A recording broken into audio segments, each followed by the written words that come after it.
Take a look at this position and pretend that you're playing as black. This was a game that one of my students, who's rated at about 750 elo, had. His opponent as white plays the move queen to c3, setting up a mate in 1 threat on g7. How would you respond? If your answer was to defend against checkmate, unfortunately, you missed a better move in the position.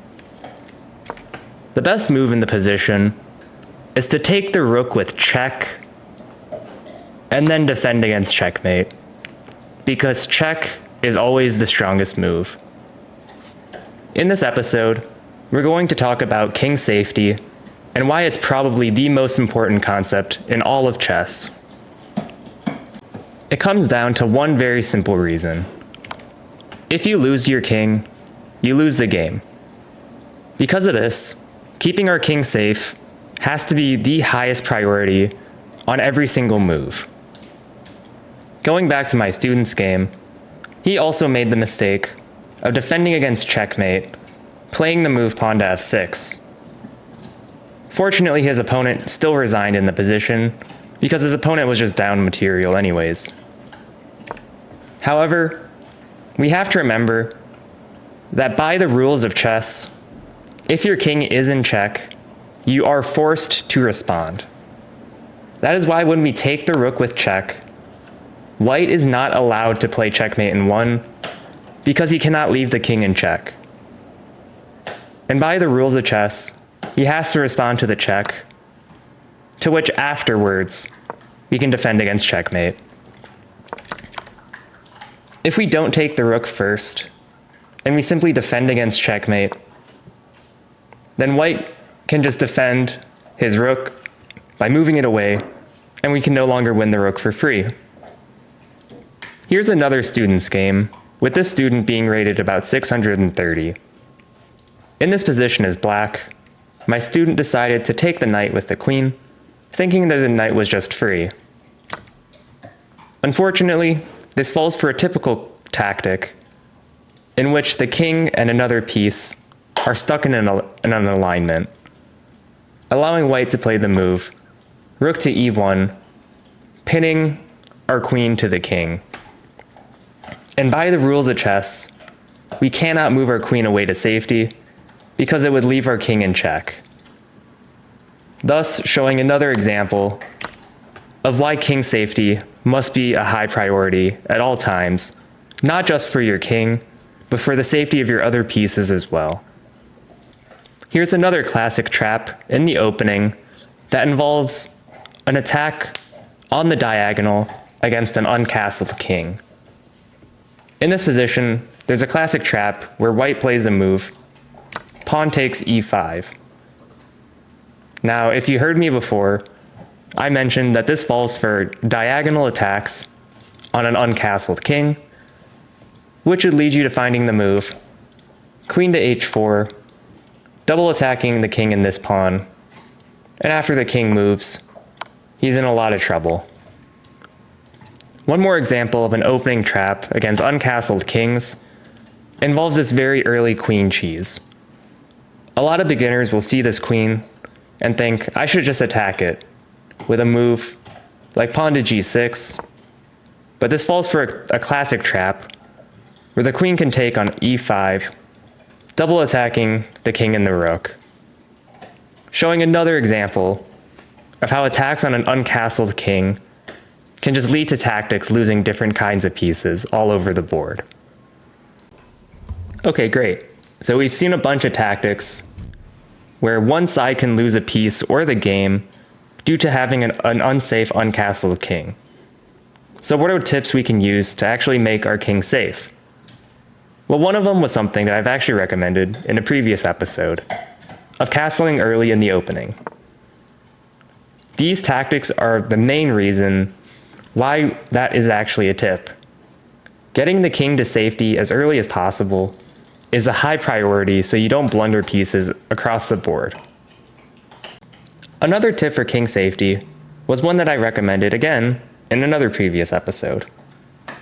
We want to always be aware about our king's safety in terms of back rank mate. In this position, our rook is currently dealing with a very important task of protecting against back rank, meaning that we cannot play a move like rook to a7 because it would hang checkmate in 1. That is why one tip we can use for thinking about king safety is when we have back rank concerns with our king, we can simply move one of the pawns forward in order to create a safety square for the king, with a move such as pawn to h3. And now if we move our rook away, we no longer have the threat of a back rank mate because our king has a safe square on h2, and we're never going to get back rank checkmated or checkmated at all in this situation. So we know that pushing one pawn forward is a good idea in order to create a safety square for our king, but we don't want to get too crazy about pushing too many pawns forward in front of our king, with the moves such as pawn to g5 here. It's possible to go very, very crazy and just start pushing all of these pawns in front of our king, but this creates a very, very big problem in terms of our king's safety. What you notice is that when we push pawns in front of our king, a bunch of squares all of a sudden become really, really, really weak near our king that weren't weak before when we had pawns on h7 and g7. If a move like knight to d5 comes in, all of a sudden there's a lot of threats of pieces starting to swarm the king on all of these weak squares that we've created by pushing the pawns forward. So generally, you don't want to push more than one pawn in front of your king forward. In the same student game example, there's another case that could be argued that the decision to castle kingside in itself was actually a mistake. The reason why is that white already has an attack going on the king side. So castling into this opponent's attack doesn't make a lot of sense, because he's going into where all of the opponent's pieces are already pressuring. His king would be far safer in this position had it tried to castle queenside instead, in order to get away from all of these aggressive pieces from white. Therefore, another tip that I have is avoid castling into an opponent's attack. Another tactical theme that you can look for in games is open files for one person's king. In this example game, my student had misplayed the pawns in front of his king and ended up creating an open file right here on the h file where his opponent's rook is. You can see that the pressure that this rook is exerting on his king, restricting it completely from being able to move to either of these two squares, leaving only one possible movement option for the king at this current moment. If we look forward a couple moves, what we see that actually happened is my student very simply just loses the game because of this open file on his king. One more tactical theme in terms of king safety that I want to leave you with, knowing all the information that I taught you previously in this video, is a strategy in games involving opposite side castling, where one side chooses to castle kingside, while the other side chooses to castle queenside. In opposite side castling games, what happens a lot of the time is what's known as a pawn storm, in which both sides try to launch pawn storm attacks against the opposite side's king because they don't have to worry about the king safety on that side of the board. Therefore, they can pretty freely just launch these pawns down the board in order to try to open up files and lines, creating weaknesses against the king that you saw in all of the previous tactics.